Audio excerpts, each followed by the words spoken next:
আমার বাড়িতেও ছোটোখাটো অনুষ্ঠান করেই হচ্ছে, ঠিক আছে।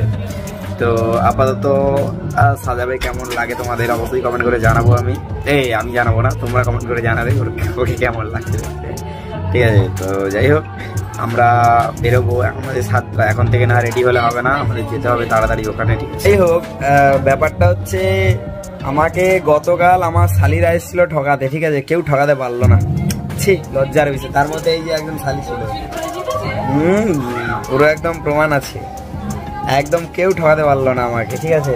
আমি তো ঝাল খেতে বেশি ভালোবাসি, ওরা ঝাল বেশি দিয়েছে বেশি, আর আমি খাচ্ছি দম খাওয়ার দম।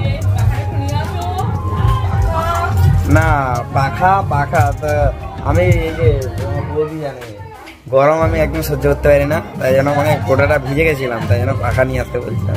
মানে সবাই মানে আমরা এসছি প্রায় ঘন্টাখানিক হয়ে গেছে এরকম, তারপরে কোনো পাখার